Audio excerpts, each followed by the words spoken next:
podcast é apresentado pelo Tecnoblog.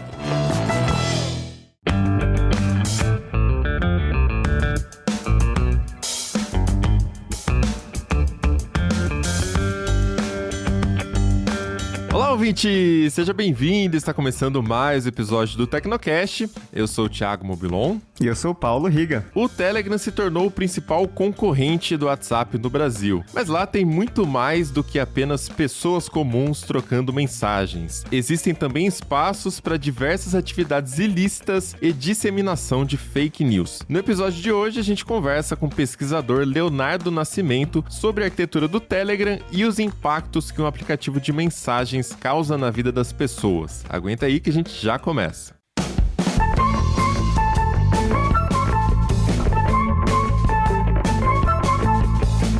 Quem empreende sabe que não tem uma receita de bolo para fazer o seu negócio deslanchar. Mas uma coisa é certa, hoje em dia, quem consegue levar a sua marca para a internet já tem aí uma grande vantagem, né, Riga? E é para te acompanhar nesse processo que a Nuvem Shop atua. Ser parceiro da Nuvem Shop é estar na maior plataforma de e-commerce da América Latina. São 10 anos de expertise em varejo online, levando inovação a negócios de todos os tamanhos. Hoje, mais de 90 mil clientes ativos já aproveitam os recursos que a Nuvem Shop oferece. Você ganha acesso a diversos designs para sua loja, além de outros produtos e ferramentas que refletem as grandes tendências do e-commerce mundial. E atenção, o ouvinte do Tecnocast ganha uma oferta especial. Acessando pelo link na descrição, você ganha 25% de desconto na primeira mensalidade da sua loja virtual. Isso sem contar o primeiro mês grátis e a isenção de tarifa por venda pelos primeiros 90 dias. Então não deixa de conferir o link aí na descrição ou acessa lá em tbnet.me/nuvenshop. E já sabe, a Nuvem Shop é quem te ajuda a mostrar ao mundo do que você é capaz.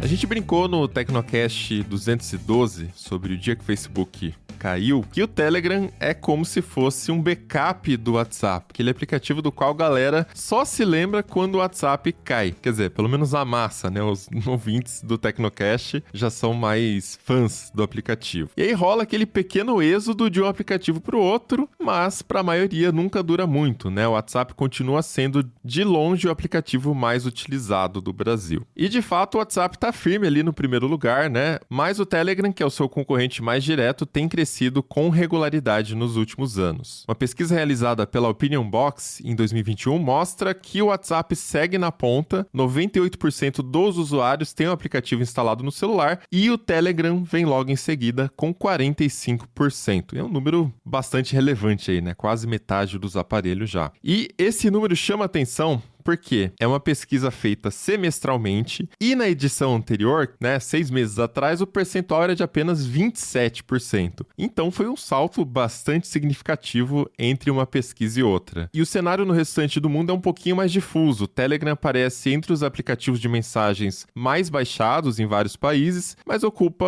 uma posição geralmente ali na 4ª ou 5ª colocação. São pouquíssimos países em que o Telegram fica no primeiro lugar de fato, e entre eles estão Venezuela, Cazaquistão, Lituânia e Bielorrússia. E esses são dados aqui da consultoria SimilarWeb. Mas vamos dar uma pausa aqui rapidinho. Eu sei que vários ouvintes já conhecem a história do Telegram, mas vale relembrar o histórico porque é uma história um pouco diferente do normal de tecnologia, né? Para começar, o Telegram foi fundado na Rússia em 2013. Então, 2 irmãos ali, o Pavel e o Nikolai Durov. O Pavel é o CEO da empresa e ele já era conhecido por ser um dos criadores do VK, que é a rede social mais popular ali na Rússia. Ele, inclusive, já chegou a ser chamado de Mark Zuckerberg da Rússia. E hoje o Pavel Durov não tem mais conexão com o VK. Isso porque, segundo ele, teve alguns conflitos ali com o governo russo. Ele teria sido obrigado a vender a sua parte da empresa depois que ele se recusou a compartilhar dados dos usuários com o governo russo. E outro ponto de conflito foram as comunidades de oposição ao Kremlin, que tinha lá no VK. E a gente sabe que o Putin, né,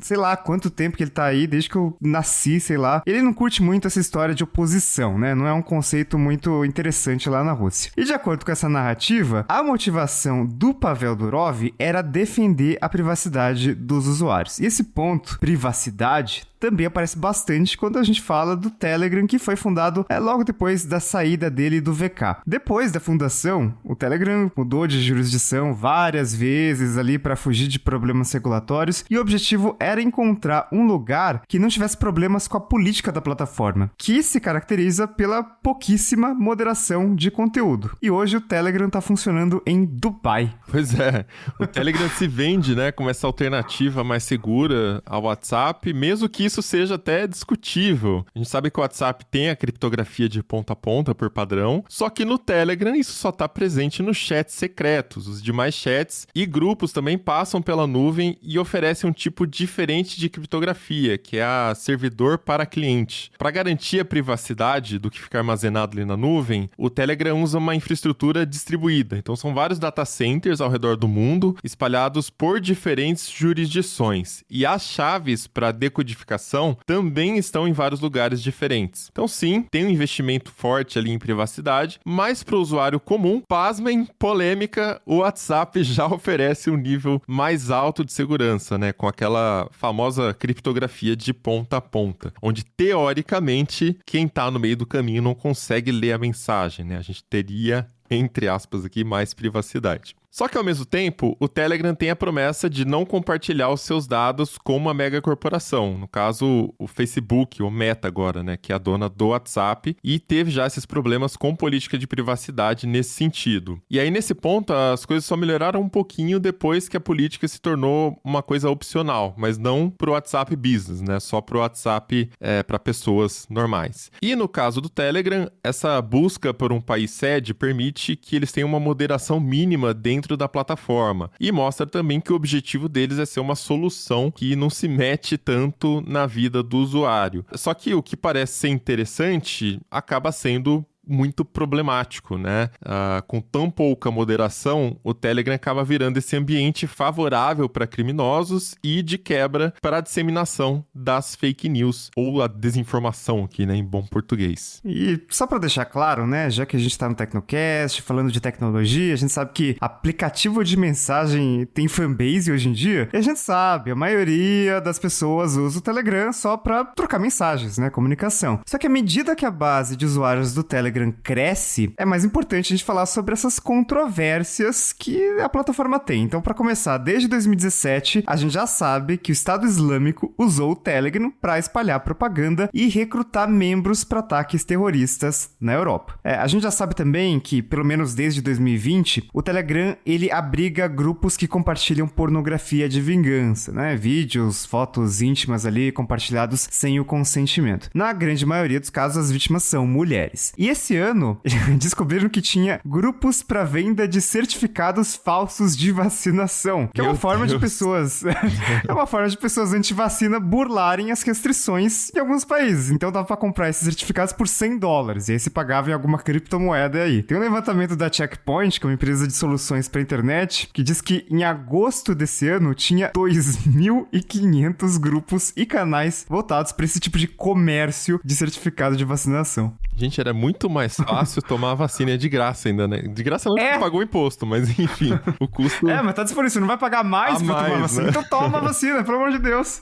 Mas aí você vê que a gente já tem aí o terrorismo, né? Compartilhamento de material íntimo também e falsificação de certificado de vacinação. Só que isso aí é só a pontinha do iceberg, né? Se é que dá pra falar isso de terrorismo, tem muito mais. Segundo uma pesquisa conduzida pela Cyberint, que é um grupo de cyberinteligência, em parceria com o Financial Times, foi constatado que o Telegram abriga uma rede organizada para venda de dados roubados. Esse caso é particularmente interessante porque esse tipo de, digamos, serviço, né, costuma acontecer mais na Dark Web. Só que agora os criminosos estão migrando para grupos e canais do Telegram. De acordo com o levantamento da Cyberint, houve um aumento de 100% no uso da plataforma para esse tipo de atividade, que inclui ali venda de listas de e-mail, de senha, números de cartão de crédito, cópias de passaporte, credenciais para serviços como Netflix, malwares e guias para ataques, e por aí vai. O Telegram afirmou que remove esse tipo de conteúdo da sua plataforma e que tem aumentado ali sua equipe de moderadores profissionais. Só que, naturalmente, isso não é um problema que se resolve muito rápido, né? Ainda mais com humanos, assim, é bem difícil. E tem umas coisas acontecendo no Brasil com o Telegram, né? O Telegram tá na mídia, né? No dia 10 de outubro saiu uma matéria num blog do jornal O Globo, no blog Sonar, e o jornalista Guilherme Caetano, ele deu detalhes de como foi passar 3 dias monitorando o submundo de grupos secretos lá do Telegram. É um negócio meio assustador.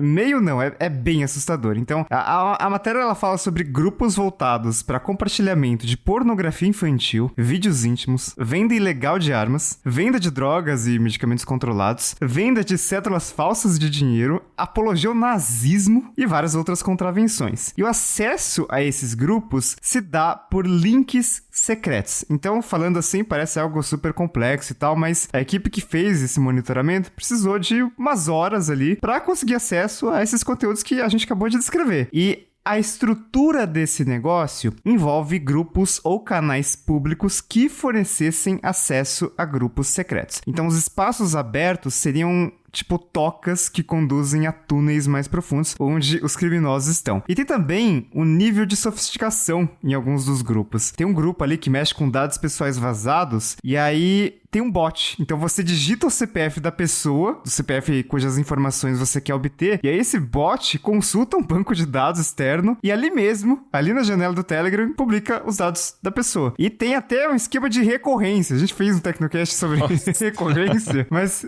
em alguns grupos tem o administrador, ele vende planos semanais para o cliente fazer buscas mais robustas, assim. Então varia de 30 a 200 reais ali. Gente. Ou seja, o que a gente vê é que o Telegram se tornou um lugar onde diversos tipos de conteúdos criminosos, os mais variados possíveis, a gente falou aqui, esses conteúdos eles podem ser divulgados, podem ser vendidos, e para piorar tudo, a desinformação também se tornou um problema ali. Pois é, nesse ponto da desinformação também, o Globo fez um levantamento focado numa questão que é isso que a gente estava discutindo, inclusive, né, das carteirinhas de vacinação, né, mas focado especificamente em informações sobre vacinas. Então tem grupos ali com milhares de usuários e dentro desses grupos rolam discussões e troca de informações falsas ou deturpadas sobre vacinas. Então, na prática, são os locais onde esses pontos de vista falsos são constantemente reforçados. É tipo uma câmara de eco, né? Um lugar onde as mesmas ideias equivocadas são repetidas ali e amplificadas e assim elas acabam ganhando força. Isso é preocupante por causa da escala, né? Isso acaba crescendo muito rápido e viralizando entre os usuários que participam desses grupos. A gente já ouviu falar bastante sobre a disseminação de fake news pelo WhatsApp depois da eleição de 2018 e esse assunto ganhou bastante destaque com denúncias sobre os disparos que eram feitos em massa. Inclusive foi parar na justiça, né? Só que no WhatsApp a escala é relativamente pequena, porque os grupos têm um limite ali que é pequeno, é de 256 membros. Porém, no Telegram, esse limite é bem maior. O grupo pode chegar a 200 mil pessoas e os canais têm capacidade ilimitada de inscritos. Ou seja, é uma câmara de eco com muito mais espaço, né? Facilita bastante o trabalho de quem está disseminando essas informações falsas. E depois de todas as discussões sobre o WhatsApp nas últimas eleições, é natural que a gente pense, né, como que o Telegram vai se encaixar nesse contexto eleitoral 2022, com essas características, né, com o WhatsApp já foi ali uma bagunça, imagina agora que a ferramenta é ainda mais fácil e todo mundo consegue fazer o que quer. E em 2018 era uma coisa nova, né, relativamente recente, então ninguém sabia muito bem os impactos que esses aplicativos de mensagem poderiam ter sobre uma eleição.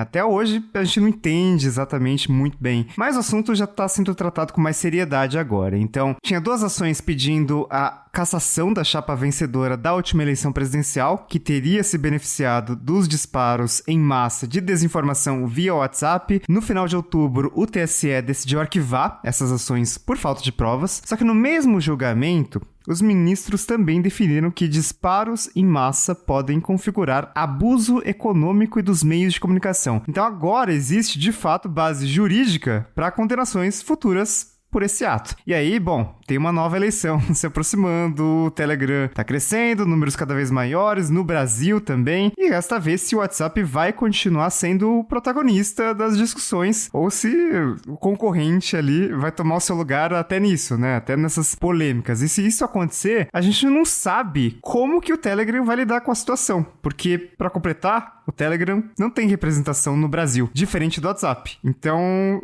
o cenário acaba ficando bem nebuloso aí. Mesmo que a gente decida fazer alguma coisa, não tem muito como acionar ninguém, não tem muito como fazer nada, né? Então, vai pra Dubai. E aí, então, a gente acaba ficando um pouco no escuro, né? O que vai acontecer ano que vem? Então, para ajudar a gente a entender um pouquinho melhor esse cenário e também como um ambiente um pouco maior, aí, mais amplo, como a tecnologia acaba afetando ali o comportamento do ser humano, ou melhor, como o ser humano acaba utilizando a tecnologia do jeito que ele quer, né? Tanto pro bem quanto para o mal. A gente bate um papo agora com o Leonardo Nascimento, que é sociólogo digital e pesquisador da Universidade Federal da Bahia. O Leonardo desenvolve uma pesquisa sobre Telegram juntamente com a Letícia Cesarino e o Paulo Fonseca. Então bora lá pro papo. Paulo Riga, o papo tá muito bom, mas antes da gente começar a entrevista aqui com o nosso convidado, a gente precisa falar sobre essa novidade que é o Achados do TB.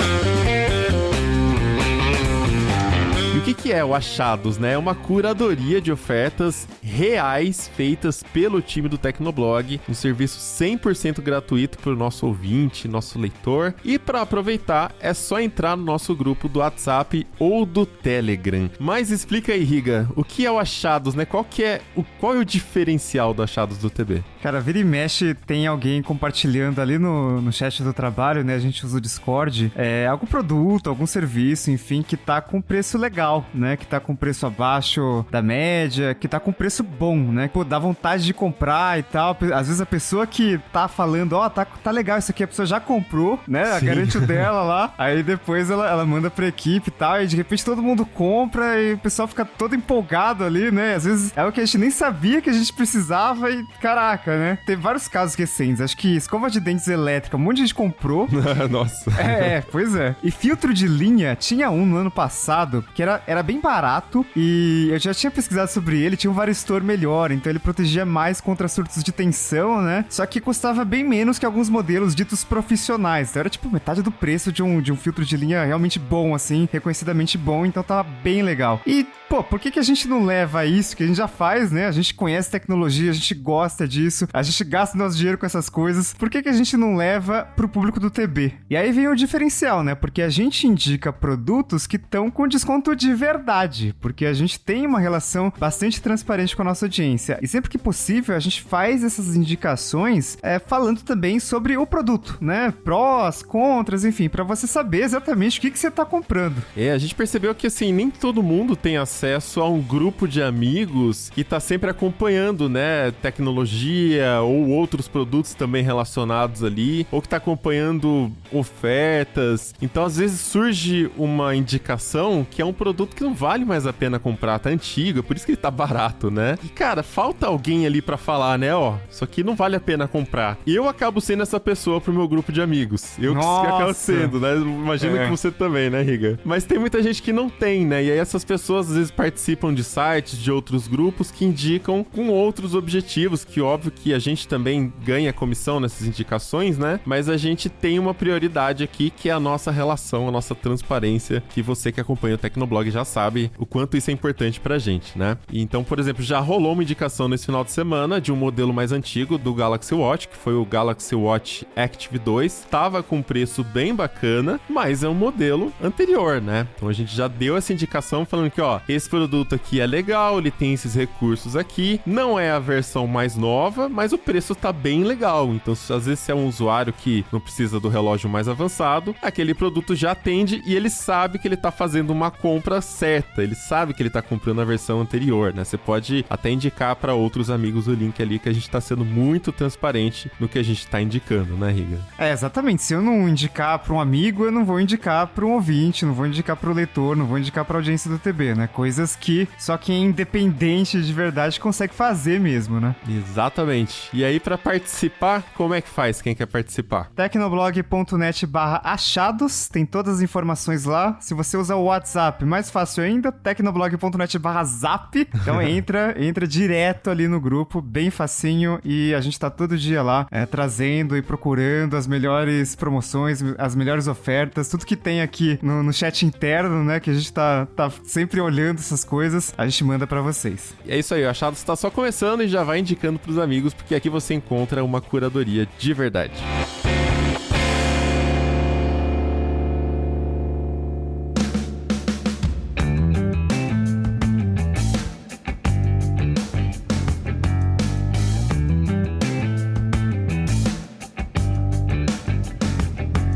Fala, Leonardo, tudo bem? Bem-vindo ao Tecnocast. Tudo bem, gente? Um prazer estar aqui com vocês. Léo, antes da gente começar aqui o assunto sobre o Telegram, acho que vale a pena a gente dar um passinho para trás e entender esse contexto da pesquisa, né, que você está fazendo sobre ele. E também quem está fazendo essas pesquisas, né? A gente tem visto você e alguns outros pesquisadores sendo citados em algumas matérias sobre o Telegram. Então vamos começar desse ponto.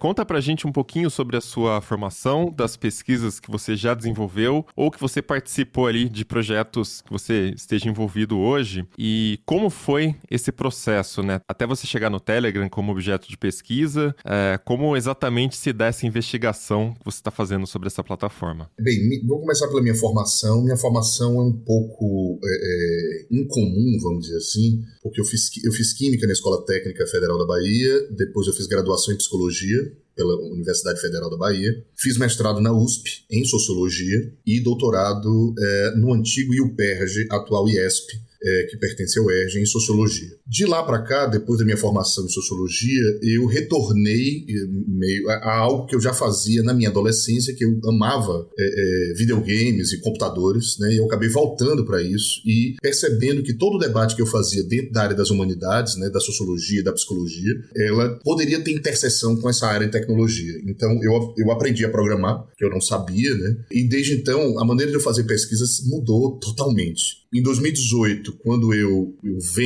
me torno professor da Universidade Federal da Bahia, a gente cria o Laboratório de Humanidades Digitais, né, que é uma tentativa de reunir pesquisadores das humanidades com essa mesma característica, entendeu? Gente de humanas que gosta de tecnologia ou que sabe programar e que quer debater ou quer fazer pesquisa na interface das humanidades com as tecnologias digitais e os métodos digitais de pesquisa ou métodos computacionais de pesquisa. E aí a gente vinha desenvolvendo algumas pesquisas no laboratório quando veio a pandemia. A gente já tinha muitos dados obtidos via web scrape, raspagem de dados, mineração de dados, ou seja, era uma prática comum. Quando chega a pandemia e a gente percebe, os pesquisadores perceberam os primeiros ensaios, vamos dizer assim, de desinformação aqui no Brasil, a gente começou a coletar tudo que é de todas as plataformas. Então a gente começou a coletar vídeos do YouTube, perfis, posts e comentários do Instagram, do Twitter e também do Telegram, né, que eu já utilizava há um tempo e eu percebi que estavam se formando isso lá no início de 2020, né, março de 2020. E aí eu comecei a fazer essas coletas de dados e eu disse assim, olha, a gente vai ter que estudar isso, a gente vai precisar relatar isso, porque isso estava se convertendo, eu já percebi ali no início que ia se converter num problema grave. Aí foi o que aconteceu. Desde então, a gente iniciou fazendo uma pesquisa, no início apenas eu e o meu parceiro do laboratório, o professor Paulo Fonseca, né? A gente começou fazendo a pesquisa sobre o Telegram, estudando apenas um grupo que propagava desinformação. Agora, no iniciozinho de 2021, nós conseguimos um financiamento do Internet Lab, e aí tem a entrada de uma outra pesquisadora, que é a professora Letícia Cesarino. E desde então a gente vem desenvolvendo uma pesquisa intitulada Propaganda Computacional e Ecossistema de Desinformação no Telegram. Léo, a gente sabe que o WhatsApp ainda é o aplicativo de mensagens mais usado no Brasil, é sinônimo de aplicativo de mensagens, né? Mas o Telegram vem crescendo bastante, né? E o WhatsApp gerou aquelas polêmicas, a gente acompanhou nesses últimos anos alguns problemas que ele causou no mundo inteiro, né? Não só no Brasil, na Índia também, enfim.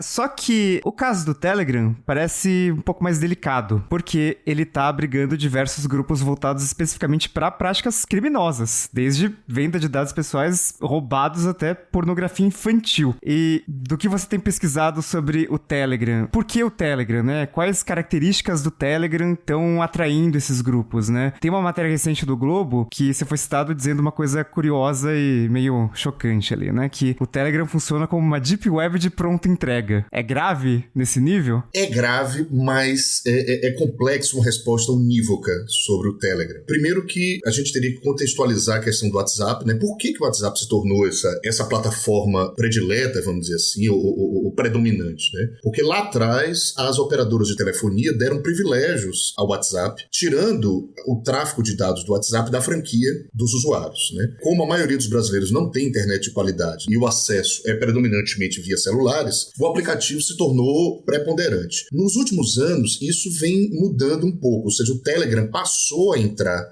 em algumas operadoras nessa franquia de dados, ou seja, quando você troca mensagens ali no Telegram, você não está gastando, vamos dizer assim, sua franquia de dados. É muito claro para quem utiliza o Telegram que ele tem características particulares que diferenciam ele do WhatsApp. O primeiro de todos é a questão da busca. Você consegue fazer uma busca global dentro dos grupos, né, por nome dos grupos ali, que estão grupos e canais que estão no Telegram. Essa é a primeira diferença, né? No WhatsApp você não consegue fazer essa busca, você não consegue buscar quais são os grupos de família que tem ali e por ali. Ou seja, você só entra se você for convidado, se você conhecer ou você receber o link. Tem outras características, por exemplo, no Telegram você tem uma diferença entre canais e grupos. No caso dos canais, eles funcionam como listas de distribuição, ou seja, as pessoas se inscrevem no canal e o administrador do canal manda uma mensagem que chega para aquelas pessoas todas que estão inscritas. Uma característica dos canais é que não há limite de usuários. Por exemplo, o canal do presidente do Brasil, do atual presidente,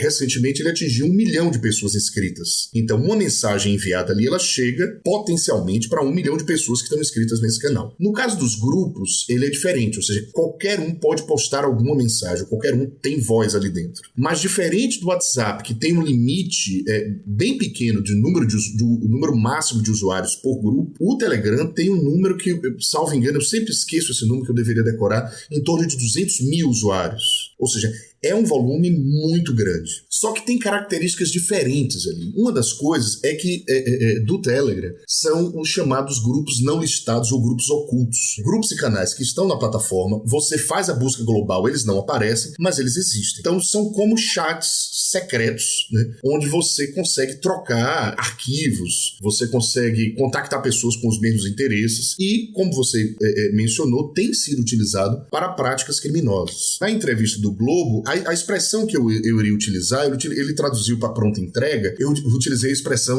francesa de prêt-à-porter. Então é só pegar e vestir. Eu lembro, eu até mencionei na entrevista, né, mas isso não entrou, assim, que na década de 90, tal, assim, quando eu queria acessar a Deep Web, mais por curiosidade, né, você tinha que fazer um monte de coisa, né? Você tinha que ter o navegador, configurar uma VPN boa para poder acessar, para poder entrar ali, só para ver o que é que tinha ali, por curiosidade e tal. Só que hoje em dia, você, com o Telegram, permite que você acesse grupos, temáticas, né, e atividades ilícitas apenas com poucos cliques. Basta chegar para você o link de acesso a esses grupos ou canais e você imediatamente entra nesses grupos e canais. Um outro diferencial é a possibilidade da utilização de bots, ou seja, você utilizar a linguagem de programação para automatizar grupos e canais para poder distribuir informações, distribuir fotos, vídeos e por aí vai. Isso acontece bastante, como você mencionou, nos grupos que vendem dados pessoais. Geralmente são bots. Você entra, começa o bot ali dentro,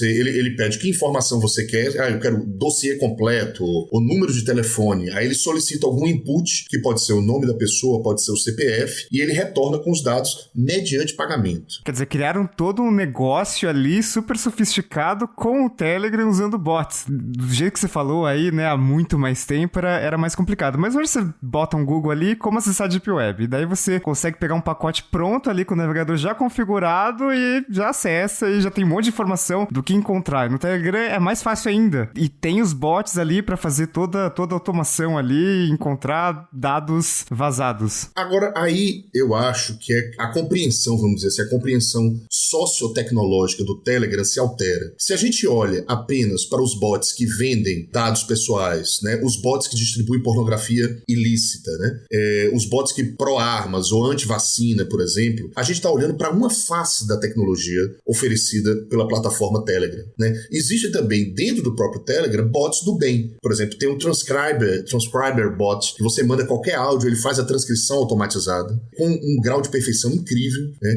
Existe, por exemplo, um bot que você manda o link do YouTube, ele retorna a música em MP3, né? Para você, se você porventura quiser escutar. A minha disciplina aqui na UFBA, eu ministro ela dentro do Telegram, ou seja, tem um grupo da disciplina, onde eu mando para os estudantes, porque o estudante de graduação agora, ele não quer usar e-mail, né? E-mail para ele é uma tecnologia atrasada, eles não respondem Acho e-mail. que ninguém mais quer, viu, Léo? Porque e-mail também já cansou.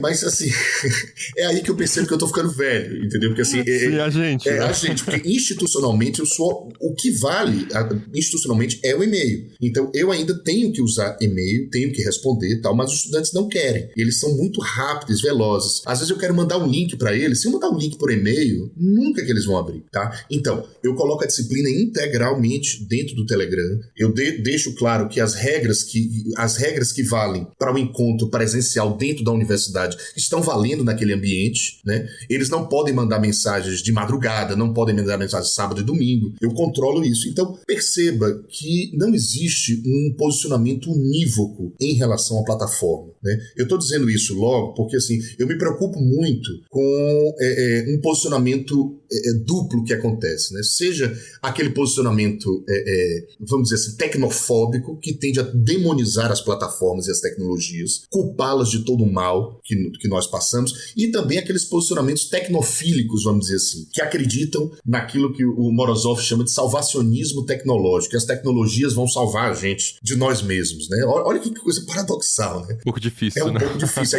A ideia de que uma plataforma contra a violência vai resolver o problema da violência. Claro que essas plataformas têm que existir, mas eu não acho nem que as tecnologias vão nos destruir, nem que elas vão nos salvar. Como eu sempre menciono nas entrevistas, né?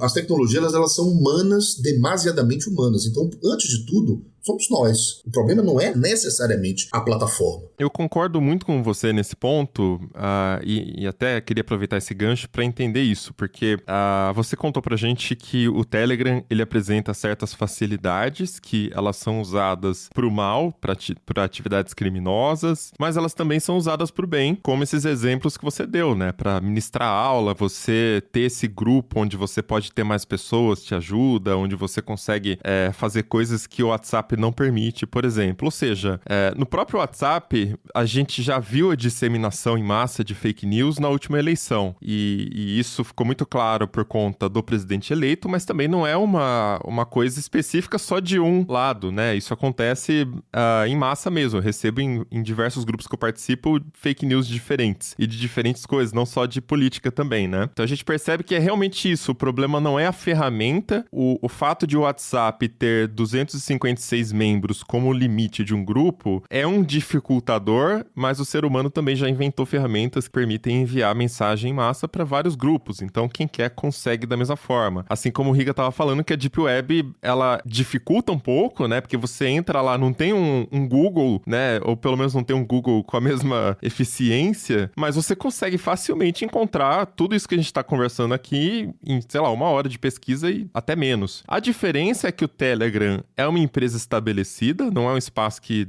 não é de ninguém, como é a Deep Web, e é uma empresa que tem lá o seu CNPJ, ou o equivalente lá do exterior, né? Então, assim, o que difere nesse ponto o WhatsApp do Telegram? Porque o WhatsApp a gente tem visto várias ações por parte do Facebook de combater desinformação, seja patrocinando veículos de comunicação verificados, né? Folha, Estadão, enfim, vários veículos que fazem um trabalho jornalístico verificado, dando destaque para esses veículos, colocando avisos de que aquela informação é fake. A gente viu muito isso acontecendo em todas as redes durante a pandemia com Covid, né? Aliás, até agora, você vê um story, alguma coisa sobre vacina, mesmo que não tenha nenhum texto, a ferramenta consegue ler a imagem e te dar um aviso, olha, acesse aqui para ler mais, né? E o que diferencia isso do Telegram? O que o Telegram tem feito por outro lado? Porque a ferramenta em si não quer dizer nada, o que quer dizer é o jeito que você controla ela, né? Exatamente. seguinte, note que dizer que a gente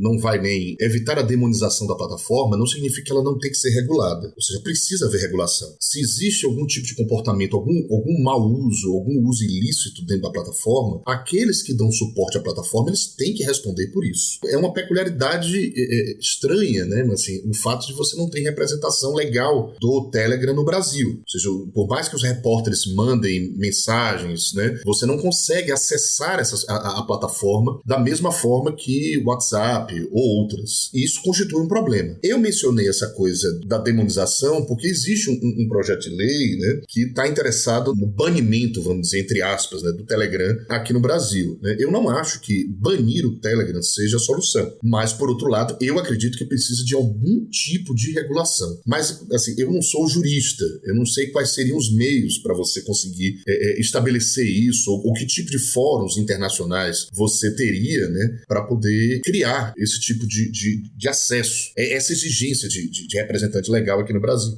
Eu achei interessante que você citou na sua entrevista para uma matéria do Globo que depois da Segunda Guerra Mundial foi constituída a ONU, que era para discutir essas questões, né? E que talvez fosse necessário, assim, urgente, em algum momento próximo, que a gente criasse um órgão desses para discutir as questões de direito digital, tecnologia, né? Isso tem muito a ver com o que a gente vem falando no Tecnocast há anos também, que é essas empresas de redes sociais, elas estão lidando com questões que são questões de nível de legislação. São questões que a própria democracia muitas vezes não resolveu ainda. Alguns casos não, são mais evidentes, né? Racismo e tal. Mas tem questões que às vezes a própria legislação local não resolveu, a população que vive ali não decidiu através dos seus eleitos o que ela prefere, um aborto, né, uma legalização, uma coisa desse tipo, e de repente uma empresa que é sediada em um país específico tem que tomar essa decisão para o mundo todo, ou ter grupos que tomem decisões locais, né? Então é muito difícil a gente terceirizar esse tipo de decisão, porque não é mais uma decisão a nível de tecnologia, e sim uma decisão cultural, de legislação, né? Como que o Facebook define o que é legal ou não dentro da plataforma aqui no Brasil? É a nossa legislação, né, que tem que decidir. Então fica essa discussão aí, né? Às vezes o Facebook libera um mamilo, sei lá, e aí a legislação local proíbe o mamilo. Então assim, mas aí a galera ficou feliz porque a galera quer o mamilo, mas a legislação proíbe. Então, né, só falar uma coisa boba aqui, né, mas isso aí vai escalando para níveis muito mais pesados, né, como a gente vê com o Telegram, que não modera nem o nazismo, pornografia infantil, né, umas coisas desse tipo. Então eu achei interessante essa afirmação sua, né? Eu não entendo também como seria a viabilidade disso, mas é um pouco disso, né? Olha, aquela fala ali, ela foi claramente inspirada num sociólogo que eu gosto muito, chamado Norbert Elias. Que o Norbert Elias, ele menciona que a partir do momento que os planos de integração entre as pessoas no globo, elas vão aumentando, ou seja, nós estamos cada vez mais interdependentes uns dos outros, não apenas dentro dos estados nacionais, mas dentro do globo, vamos dizer assim, do planeta como um todo, e eu acho que as plataformas e as redes sociais, a internet, ela exacerbou isso, né? Levou isso à última potência, né? Porque as coisas viralizam e conseguem transcender as barreiras nacionais, as barreiras de idioma, tudo mais. Então, consequentemente, como, mais uma vez, esses planos de integração, eles se ampliaram, necessariamente você vai precisar de instituições supranacionais para dar conta desses problemas, né? Ou seja, do meu ponto de vista, não é admissível, vamos dizer assim, plataformas com um objetivo claramente econômico de diferentes países ditem normas ou estabeleçam políticas sem que os estados nacionais consigam ter um contraponto em relação a isso. Uma pesquisa que a gente fez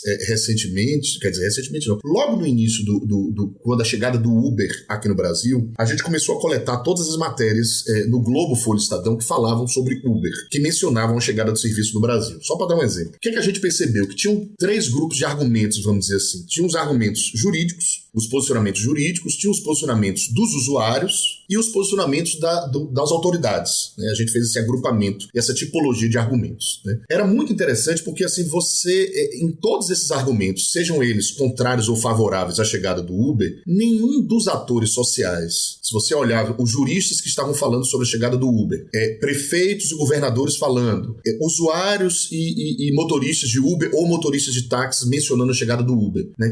Nenhum deles conseguia ter o grau de crítica Há a questão propriamente da tecnologia, de legislação acerca da tecnologia. Cada um falava dos seus interesses ou do seu ponto de vista, né? Mas assim, a gente ainda tem, isso eu estou dizendo assim, que os diferentes atores da sociedade ainda não estão munidos ainda da capacidade crítica para entender o que é que essas plataformas já estão fazendo, fazem e vão fazer das sociedades nas próximas décadas, né? Então, essa é uma reflexão urgente. É por isso que uma das minhas militâncias, um dos meus credos religiosos, é fazer com que esse debate se torne uma pauta dentro da sociologia, da história, do direito, da filosofia, para que essa galera de humanas, vamos dizer assim, entre no debate e possa enriquecer com conceitos, com teorias e com muita pesquisa empírica, para a gente saber quais são os limites e possibilidades que devem ser exercidos acerca dessas tecnologias, dessas plataformas, entende? E eu tento sensibilizar essas novas gerações, porque a gente vai precisar da capacidade crítica dos mais velhos, mas da energia, vamos dizer, transformadora deles, para entender para onde é que isso vai, né? Para onde é que essas tecnologias vão ser direcionadas. Mas eu não tenho resposta ainda para isso, eu estou tateando ainda, e às vezes, muitas vezes no escuro. É uma situação realmente angustiante.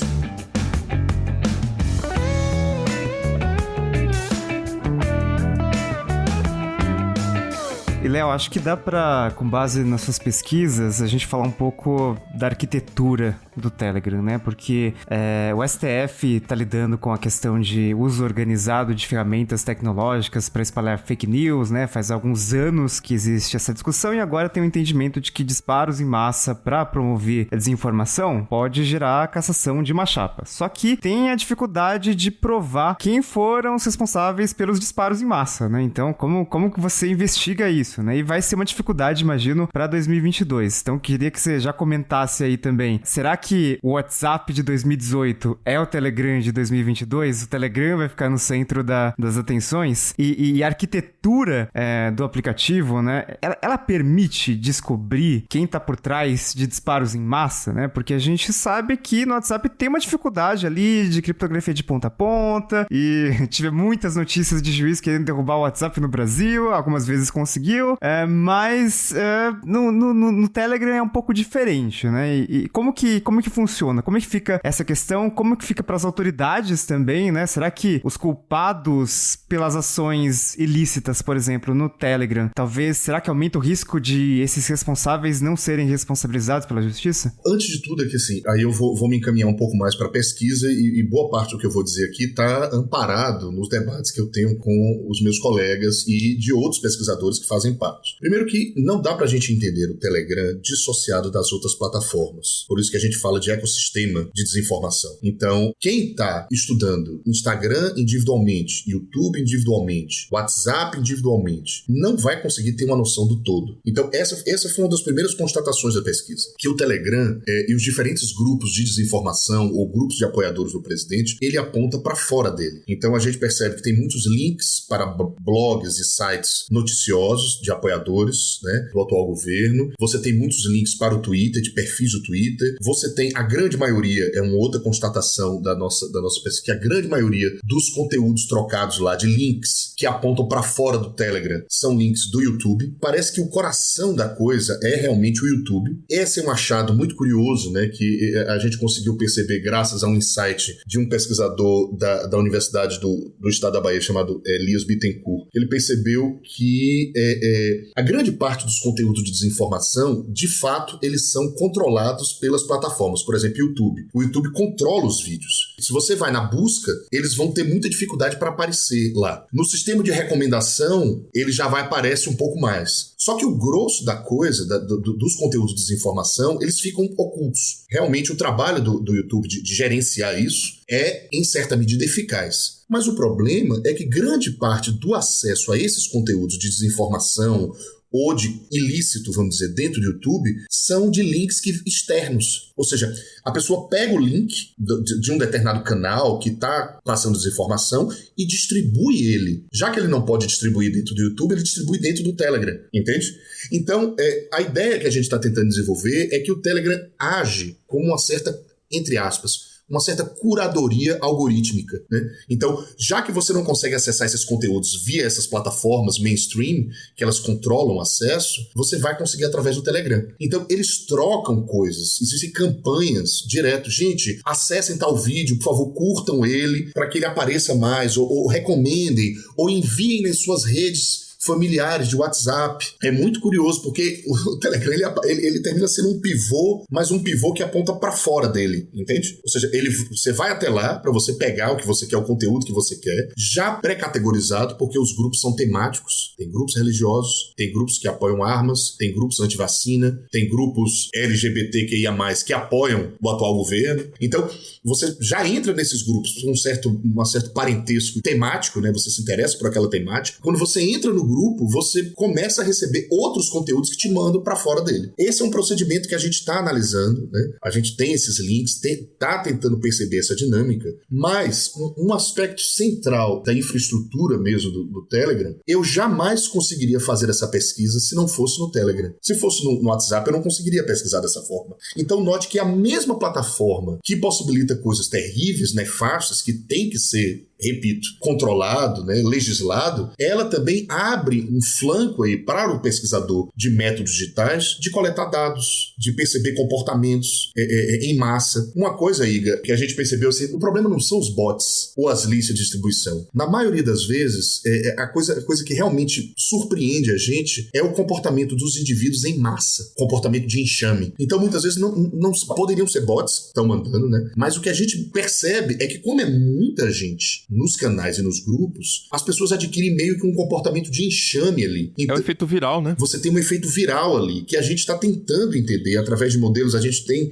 tentado fazer parceria com o pessoal de matemática e de física para poder perceber como é que está funcionando isso. Essa conjunção de indivíduos, mais uma vez, interdependentes, dentro desse mundinho pequeno que é o Telegram, né? Como é que eles estão operando lá dentro. Tá? Essa, ao mesmo tempo, é um desafio, né? Mas, repito, a gente só conseguiu ter esse desafio porque o Telegram é do jeito que é. Tá estruturado da forma como tá estruturado, entendeu? Por exemplo, se banirem o Telegram, acabou a pesquisa. Eu não conseguiria ter mais pesquisa, entende? Eu não conseguiria entender isso. Porque eu acho que antes seja demonizar ou... Isso migraria para outro local, provavelmente. Muito provavelmente. Né? Assim como veio do WhatsApp pro Telegram, migraria para outro local. Provavelmente iria aparecer um outro protocolo que permitisse, né, que as pessoas trocassem isso. Dá pra usar corta-cabeça não ser duas, né? Exatamente. Esse contexto é ainda perfeito. Essa é a dificuldade. A possibilidade e a dificuldade que o Telegram oferece. E eles já tentaram outros aplicativos, né? Teve vários aplicativos também que já foram usados por certos grupos. Então, no final das contas, é isso. Acho que até você comentou, né? É difícil ter essa discussão mais embasada em dados, porque os grupos... Aliás, isso vale com tudo, não é só política, né? A gente tende, quando a gente é ignorante em algum assunto, e assim, sem nenhum demérito, ninguém nasce sabendo tudo, né?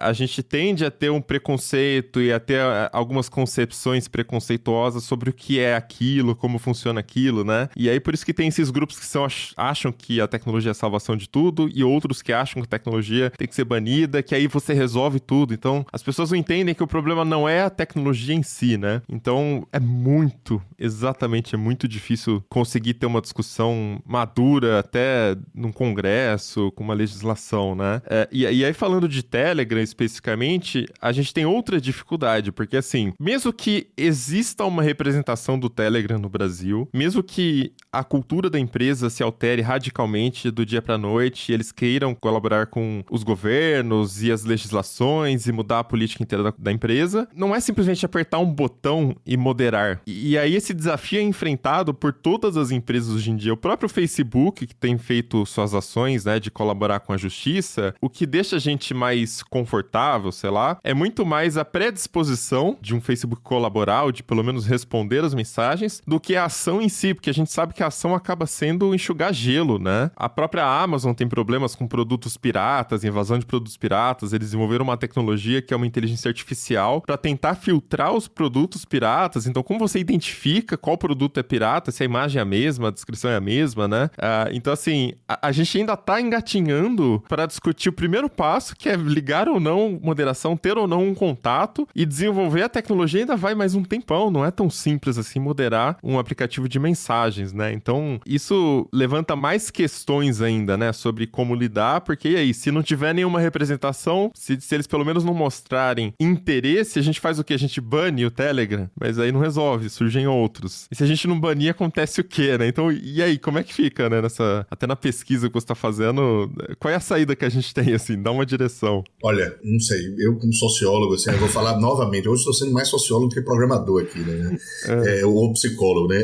Eu acho que eu tenho mais perguntas do que respostas em relação a isso. Como você mesmo disse, assim, não vai adiantar dessa forma o banimento, certo? Porque vão surgir outras formas, mas voltando àquela coisa da estrutura, assim, os grupos, eles não há homogeneidade entre eles, entende? Assim, eles são muito, os grupos e canais, eles funcionam de maneira muito diferenciada, né? Primeiro, essa diferença grande entre grupos e canais, né? Sobretudo os canais oficiais, sei lá, o canal oficial do deputado tal, canal oficial do vereador tal, canal oficial do próprio presidente, tal. Os canais funcionam de uma forma e os grupos de outra, né? Então tem essa divisão. Mas eu percebo que alguns grupos, eles através das próprias características do Telegram, eles têm todo um procedimento de proteger entre aspas, a disseminação de desinformação ou de ódio ou de comportamento ilícito, né? Por exemplo, um dos grandes desafios da gente é o apagamento de mensagens, né? Eles utilizam formas de... toda mensagem postada, eles muitas vezes utilizam um timer que depois de um determinado tempo essa mensagem ela é apagada. E aí você apaga o rastro da própria desinformação ou do próprio crime cometido, certo? Essa é uma dificuldade. Os grupos mudam de nome praticamente todos os dias. Mas aí eu repito, a própria estrutura da plataforma, apesar disso, ela permite que você consiga reencontrar esse grupo mesmo que ele mude de nome, porque todo grupo tem um ID único. Então você consegue achar, e cada usuário também tem um ID único. Então note que isso já permite que você consiga identificar de maneira unívoca grupos, canais e usuários. Mas isso só para entender melhor, né? Eles mudam de nome no intuito de tentar se esconder, mas se alguém já entrou ali, tanto faz, porque a pessoa já sabe o ID dele, né? Então, a pessoa já entrou, ela consegue. O problema é que eles querem evitar, por exemplo, que você consiga encontrar com muita facilidade através da busca geral. Uhum. Então, por isso eles ficam mudando de nome ou mudam de terminologia. E isso causa uma dificuldade, causou no início uma dificuldade pra gente, porque no início a gente estava trabalhando de uma forma, entre aspas, computacional, mas ainda muito rudimentar e analógica, e depois a gente migrou para uma estrutura de coleta de dados e de análise mais robusta, que a gente vem operando. Então, voltando ao seu questionamento, é difícil, é muito complicado, e eu não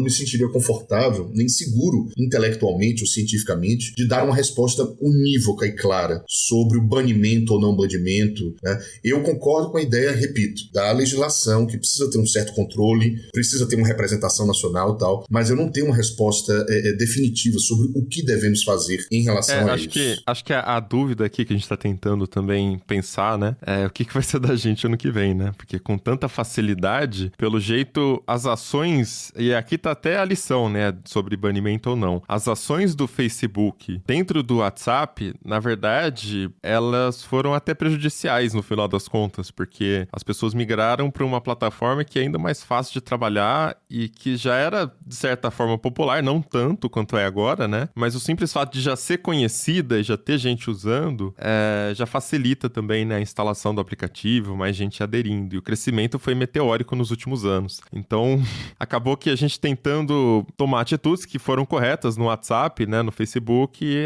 as pessoas encontraram um caminho até melhor, que é o do Telegram. Tem dois fenômenos aí, né?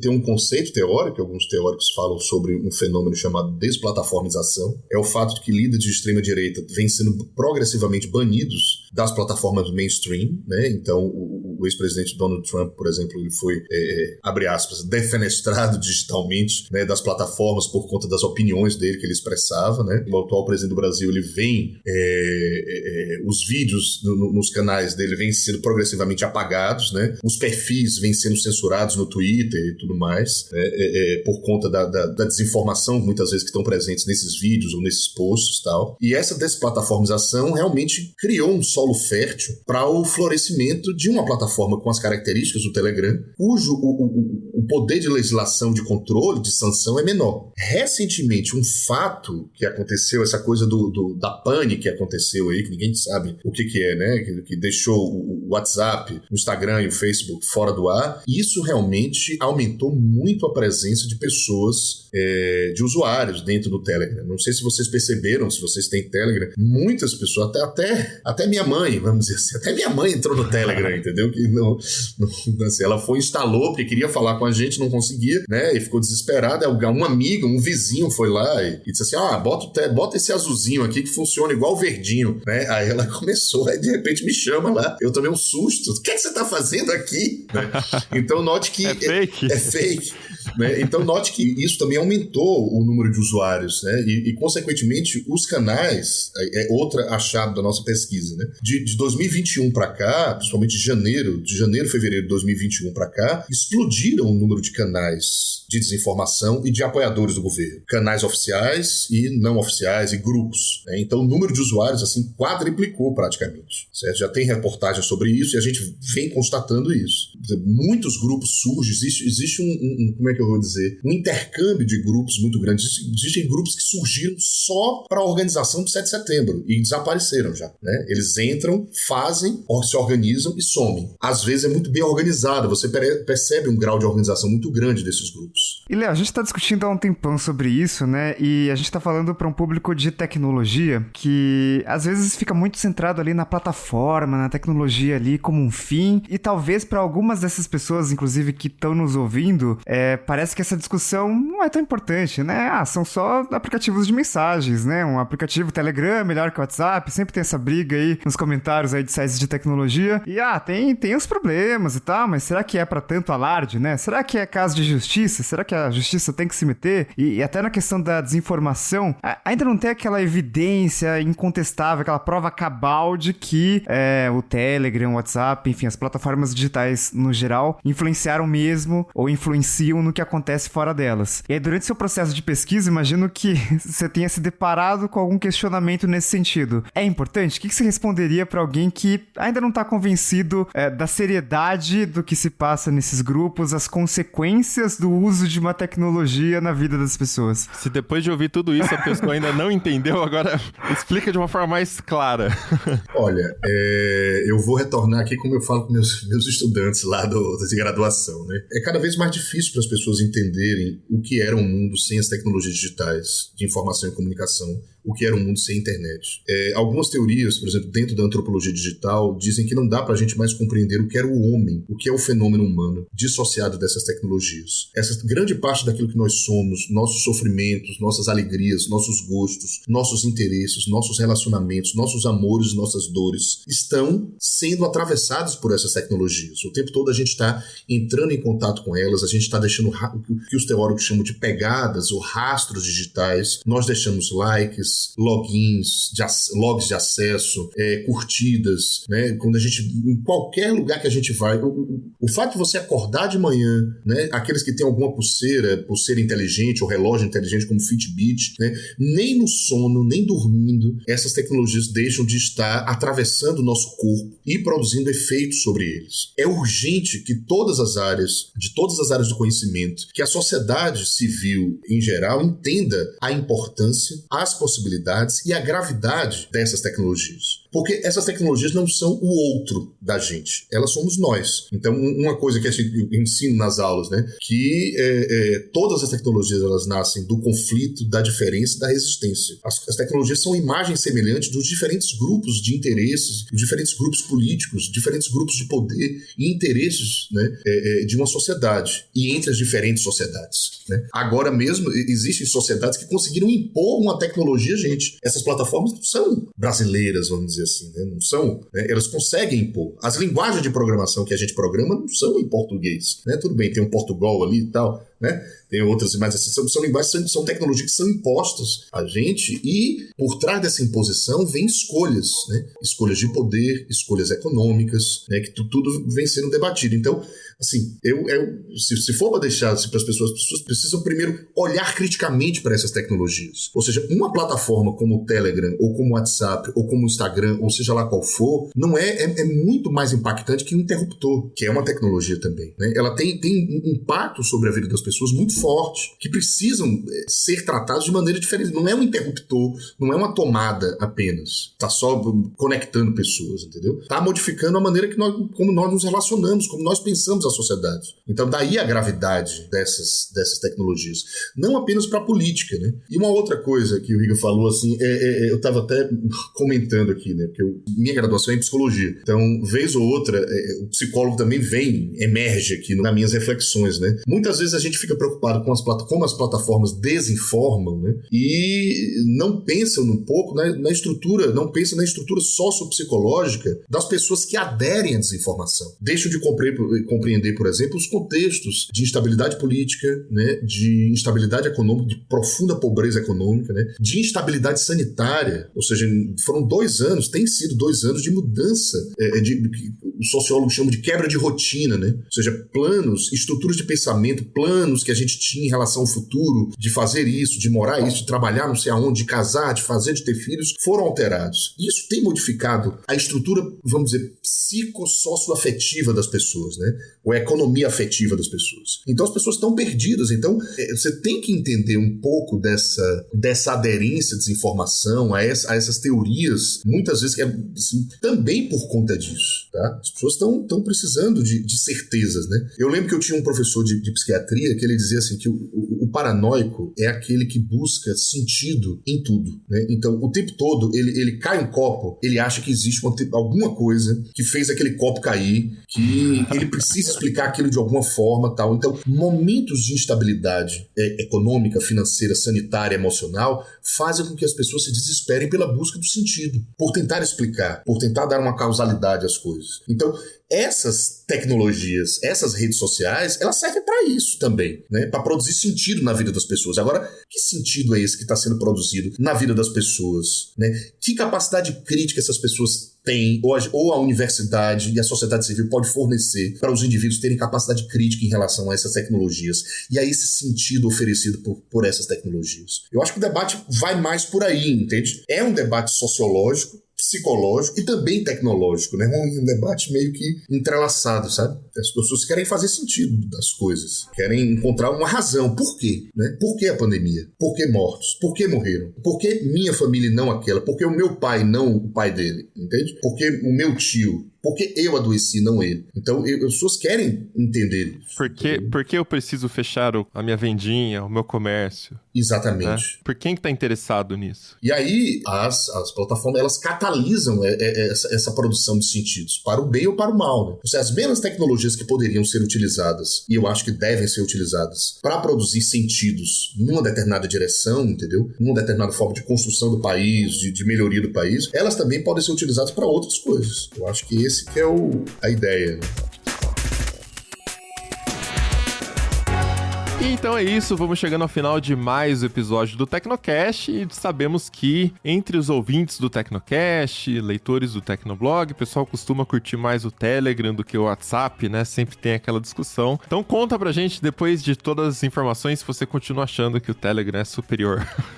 Não, mas falando sério, né? Os problemas que a gente descreveu aqui são problemas sérios, então também opine sobre isso, não só sobre os recursos, mas sobre a política da empresa, né? Como que vocês acham que isso poderia ser resolvido pela legislação ou pela plataforma também. Manda pra gente seu comentário pelo Twitter, só marcar o @Tecnocast ou lá na comunidade.tecnoblog.net. Se quiser continuar o papo com a gente em todas as redes, eu sou @Mobilon e @Paulo Riga. Este Tecnocast foi produzido pelo Josué de Oliveira, editado pelo Ariel Libório e a arte da capa é do Vitor Pádua. A gente fica por aqui e voltamos com outro episódio semana que vem.